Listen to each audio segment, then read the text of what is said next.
নমস্কাৰ মৰমৰ বন্ধু বান্ধৱীসকল, মই অলকামণি ৰয় আপোনালোকৰ কাৰণে লৈ আহিছোঁ আকৌ এটি নতুন ভিডিঅ'। আশা কৰোঁ আপোনালোকে ভালে আছে।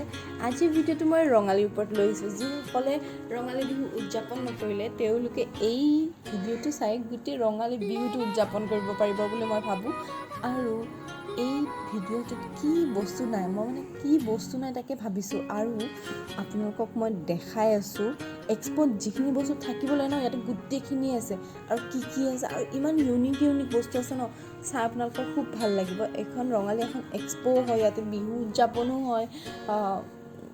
বহুত কি আৰু আমাৰ সংস্কৃতিটোক দাঙি ধৰা হয়, বহুত কলা ইয়াতে জড়িত হৈ আছে আৰু ষ্টেজ পাৰফৰ্মেঞ্চো হয়। বাৰু আপোনালোকক দেখাই আছোঁ লাহে লাহে। গোটেই ভিডিঅ'টো চালেহে গোটেইখিনি গম পাব যে কি আছে, কি নাই, কি হয়। সেয়েহে গোটেই ভিডিঅ'টো চাব আৰু ভিডিঅ'টো আৰম্ভ কৰোঁ। আপোনালোকে আধাটো দেখিলে আৰু আধা চাই যাওক।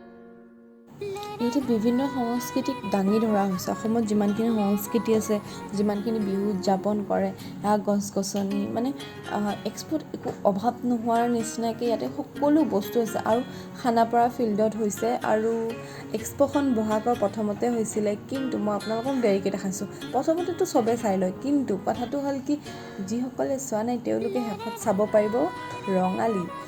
আৰু এই ৰঙালীৰ পৰা বহুতখিনি মানুহে বহুতখিনি জ্ঞান প্ৰাপ্ত কৰি পিনে বহুতখিনি আগুৱাই গৈছে। সেয়েহে বোলো আমিও যাওঁগৈ। আৰু ইয়াতে টি চাৰ্টৰ কালেকশ্যনো আছে, তেওঁলোকে প্ৰিণ্ট কৰি দিয়ে। এইটো যাযাবৰ এনেকৈ আৰু খুব ধুনীয়া ইয়াতে টি চাৰ্টছ বনোৱা হয়তো। আৰু এয়া পল, খালৈ, জাকৈ, খুব ধুনীয়া পৰিৱেশ। যিখিনি বস্তু আমি গুৱাহাটীত থাকি নাপাওঁ, সেইখিনি বস্তু ইয়াতে দাঙি ধৰা হয়। গুৱাহাটীৰ এক্সপ' চাব গ'লে আমি গাঁৱৰ বস্তুখিনি ইয়াতে পুটুককৈ বিচাৰি পাওঁ। আৰু এয়া আই থিংক মিচিং সম্প্ৰদায়ৰ হ'ব, মই ভালদৰে নাজানো। যদি ভুল হৈছে মোক আপোনালোকে কমেণ্টত জনাব, ঠিক আছে।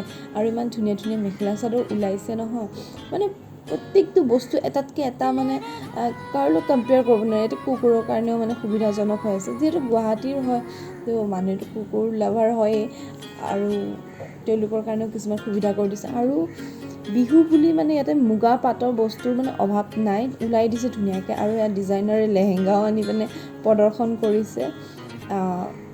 খুব ধুনীয়া পৰিৱেশ। ইয়াতে খাদ্যৰ পৰা, তাৰপিছত পিন্ধা উৰাৰ পৰা, গহনা গাঁঠিৰ পৰা আদি কৰি ষ্টেজ পাৰফৰ্মেঞ্চৰ পৰা, এইটো বেগো দেখিছেনে, ইমান ধুনীয়া বেগ। এনেকৈ আৰু গোটেইখিনি বস্তুৱেই ওলাইছে ইয়াতে। কাণফুল বহুত, আৰু ইয়াতে ক্ৰিয়েটিভ, ইমানখিনি ক্ৰিয়েটিভ মানুহ আছে, প্ৰায় বস্তু ক্ৰিয়েটিভ। এতিয়া আচাৰটো এটা ক্ৰিয়েটিভ বুলিও ক'ব পাৰি, কাৰণ এইবোৰ ঘৰত নিজেই বনোৱা হয়। কাণফুলি, বটল, এইবোৰ বহুত বস্তু নিজে বনোৱা বস্তুবোৰ বেছি উপস্থাপন কৰে। আগতে এক্সপ' বুলি ক'লে কিছুমান ব্ৰেণ্ডৰ বস্তু আহে, সেইবিলাক দেখায়। কিন্তু এতিয়া এক্সপ' আপোনাৰ বহুত ক্ৰিয়েটিভ বস্তু আহে, যিবিলাক হাতে বনোৱা হয়, তেওঁলোকে বিক্ৰী কৰে। আৰু যিসকলে হাতে বনোৱা বস্তু ভাল পায়, এক্সপ'টো যাবই লাগে মোৰ মতে। পিঠা, লাড়ু, কি কৈছোঁ আৰু, বিহুৰ সকলোখিনি জা জলপানেই আছিলে। আৰু কিছুমান মেচিনো ওলাইছে। এইটো মেচিনৰ নামটো বাৰু মই নাজানো, জানিছিলোঁ বাট তেতিয়া পাহৰি গ'লোঁ। আৰু মোৰ লগত গৈছে মাইনু, বিশ্বজিত, গীতাৰ্থ ছাৰ, যিটো আমাৰ কম্পিউটাৰৰ ছাৰ, বাট আমাৰ বেষ্ট ফ্ৰেণ্ড। এনেকৈ আমি চাৰিটা গৈছোঁগৈ। আৰু এইবিলাক বস্তু চাই ল'বলৈ খুব মন যায়, কিন্তু লোৱা নোলোৱাটো ছেকেণ্ডেৰী কথা। এইবিলাক বস্তু জানাটো খুব ইম্পৰ্টেণ্ট যে এনেকুৱাও বস্তু পায়। আমি ভাবোঁ কি অনলাইনতে পায় বা এইবিলাক বাহিৰৰ বস্তু হয়, আমি বহুত টকা খৰচা কৰি পিনে অনলাইনত আনো। কিন্তু এইবিলাক বস্তু এক্সপ'ত গ'লে গম পোৱা যায়, এইবিলাক আমাৰ মানুহে বনাব পাৰে, আমি ইয়াৰ পৰাই কমতে কিনিব পাৰোঁ। আমি ইয়াৰ পৰা কিনিলে কি হয়, বস্তুটো আমাৰ মানুহখিনিয়ে অলপমান উপাৰ্জন কৰিব পাৰিব, সেইটোৱে। খুব ধুনীয়া বস্তু আছে ইয়াতে, চাই থাকিব লগা। আৰু হোমমেড চাবোন, এইবিলাক বস্তু আগতে ওলোৱাই নাছিলে, আজিকালি ইমান ধুনীয়াকৈ পায়। এইটো চকু পৰীক্ষাৰ কিবা এনেকুৱা, মই ইমান বেছি ভালকৈ নাজানো, নেচালোঁ। বিশ্বজিতে গোটেইখিনি কেমেৰামেন কৰিছে, গোটেইখিনি কি ক'ম আৰু, অলপ চলপ মই কৰিছোঁ, কিন্তু বেছিভাগ বিশ্বজিতে কৰিছে। মোক বহুত ছাপোৰ্ট কৰে, কেমেৰা ধৰি দিয়ে খুব ধুনীয়াকৈ। নিজেও খুব ওতপ্ৰোতভাৱে জড়িত মোৰ ইউটিউব চেনেলটোৰ লগত। মোৰ বুলি ক'ব নোৱাৰি আৰু আমাৰ বুলিয়ে ক'ব পাৰি আৰু ইউটিউব চেনেলটো। আৰু মাইনু মানে দীপাঞ্জলি আৰু গীতাৰ্থ ছাৰো বহুতখিনি হেল্প কৰে। গীতাৰ্থ ছাৰে এডিটিঙত হেল্প কৰে, মাইনু স্ক্ৰিপ্টত হেল্প কৰে, বহুতখিনি আৰু এনেকৈ আপোনালোকে সহায় জনালে মানে মই আগুৱাই যাব পাৰিম। যদি ভাল লাগে তো ভাল লাগে বুলি ক'লে হ'ল, বেয়া লগাটো বেয়া লগা বুলি ক'লে হ'ল, মানে গম পাব লাগিব ন ভিডিঅ'টো চাই আপোনালোকৰ কেনেকুৱা লাগিছে। তেতিয়া মানে সেই হিচাপত ভিডিঅ'টো আগবঢ়াই লৈ যাব পাৰি যে মই এনেকুৱা ভিডিঅ' চাব বিচাৰোঁ, মই তেনেকুৱা ভিডিঅ' চাব বিচাৰোঁ, তো তেনেকৈ আগবঢ়াই নিব পাৰি। এতিয়া আমি গম নাপাওঁ যে আমি কি কৰিব পাৰোঁ, কি কৰিব নোৱাৰোঁ। যদি আপোনালোকে দেখুৱাই দিয়ে ন, সেই বস্তুটো আগবাঢ়িবৰ কাৰণে আটাইতকৈ মানে সহজ হৈ যায়। আৰু চেষ্টা কৰিব পাৰি যদি আপোনালোকে জনায়, আৰু ভুলখিনি দেখাই দিলে ভণ্টি বাইদেউ বা ফ্ৰেণ্ড হিচাপে দেখাই দিলে সেই ভুলখিনি আমি মানে আৰু নেক্সট টাইম কৰা নহয়। তো যদি কিবা ভুল হয় আপোনালোকে দেখাই দিব আৰু আগুৱাই যোৱাত সহায় কৰিব।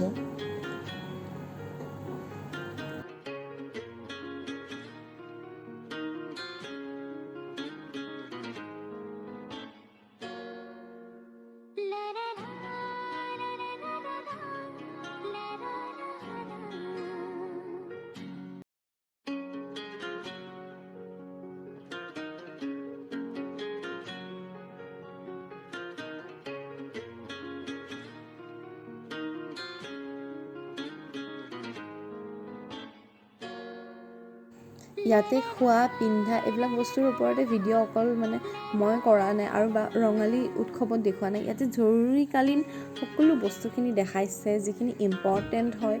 আৰু মোৰ মতে চৰকাৰী মানুহখিনিয়ে ইমানখিনি সময় উলিয়াই এইটো এক্সপ'ত প্ৰদৰ্শন কৰিছে, এইটো বহুত ডাঙৰ কথা। কাৰণ তেওঁলোকৰ হাতত সময় নাথাকে আৰু এইবিলাক হ'ল নতুন নতুন ব্ৰেণ্ড যিবিলাক ওলাইছে, অসমৰ ব্ৰেণ্ড হয়, ট্ৰাই কৰিব লাগে মোৰ মতে।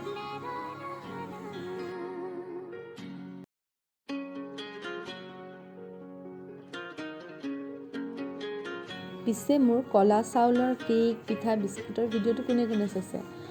যিসকলে চোৱা নাই, মই ভিডিঅ'টো আপলোড কৰিছোঁ, আপোনালোকে ভালকৈ চাব। কাৰণ ইমান ডাঙৰ ভিডিঅ'টো বনাব নোৱাৰি, ইয়াতে অকণমান দেখাইছোঁ আৰু তাতে ভালকৈ দেখাইছোঁ, আপোনালোকে চাই ল'ব দেই। খুব ইণ্টাৰেষ্টিং ভিডিঅ' হয়। এই বাইদেউগৰাকী খুব ধুনীয়াকৈ মানে ক'লা চাউলৰ বহুত বস্তু বনায়, আপোনালোকে চাব দেই।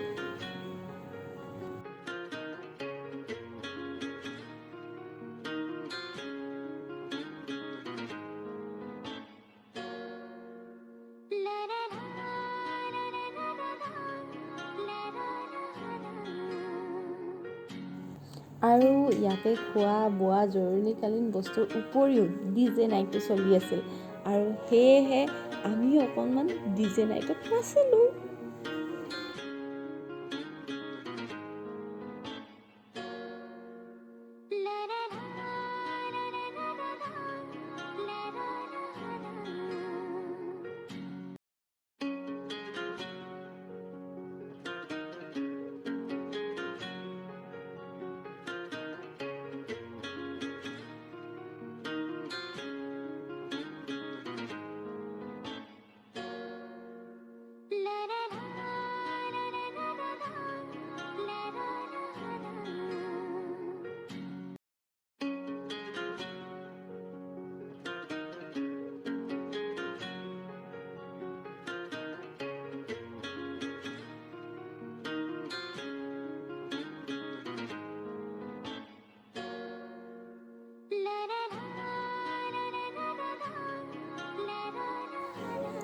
যিহেতু মই আৰ্ট ভাল পাওঁ, সেয়েহে আৰ্ট এণ্ড ক্ৰাফ্টৰ ভিডিঅ' লৈ হাজিৰ। মানে সেইবিলাক দেখি পেলাই মই দৌৰি দৌৰি গৈছোঁ যে কি আৰ্ট এণ্ড ক্ৰাফ্ট, আৰু ভিডিঅ'টো আপোনালোকে চাওক, ইমান ধুনীয়া ধুনীয়া আৰ্ট আছে নহয় ইয়াতে, একদম মানে আৰ্ট গেলাৰী টাইপ। আৰু ইমান কলা মানুহৰ হাতত, অসমৰ মানুহৰ হাতত, আপোনালোকে চাব লাগে আৰু ইনস্পায়াৰ কৰিব লাগে।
আৰু অসম চৰকাৰে খুব ভাল ব্যৱস্থা লৈছে যে থানাৰ ভিতৰত শিশুসকলৰ কাৰণে এক্সট্ৰাকৈ ৰুম বনাই ডেক'ৰেট কৰি যাতে শিশুসকলে তাতে উদযাপন কৰিব পাৰে, খেলা ধূলা কৰিব পাৰে। আৰু এয়া ড্ৰাগছৰ ওপৰত মানে এৱাৰনেছ আনিবৰ কাৰণে ধুনীয়াকৈ অসম চৰকাৰে, অসম আৰক্ষীয়ে বহুত ধুনীয়া মানে সুবিধা কৰিছে। তাতে অকল বোলে মেলা চালেই নহয়, ফূৰ্তি কৰিলে নহয়, ডিজে নাচিলেও নহয়, কিছুমান নিজৰ মানে জ্ঞান প্ৰাপ্ত কৰি যাব লাগে, কি বস্তু ভাল, কি বস্তু বেয়া আৰু কি হৈ আছে এই মেলাবিলাকৰ যোগেদি, এই এক্সপ'বিলাকৰ যোগেদি মানে আমি গম পোৱা যায়। আৰু এয়া শ্ৰুতি হাছান আহিছিল আৰু খুব ভাল লাগিল, চালোঁ। অকণমান চাই গুচি আহিলোঁ কাৰণ বহুত দেৰি হৈ আছিল আৰু ঘৰ আহিব লাগিব, নাইবা মায়ে দিব মছলা। যদি ভিডিঅ'টো চাই ভাল লাগিছে লাইক, শ্বেয়াৰ, কমেণ্ট কৰিবলৈ নাপাহৰিব আৰু বেয়া হৈছে যদিও কমেণ্ট কৰি জনাব, ঠিক আছে? নেক্সট টাইমৰ পৰা মই ভাল ভিডিঅ' দিবলৈ ট্ৰাই কৰিম। আৰু যদি ভাল হৈছে তেনেহ'লে নিজৰ মৰম, ঢেৰ চাৰা মৰম দিব, শ্বেয়াৰো কৰি দিব। আজিৰ কাৰণে এইখিনিয়ে, বাই বাই।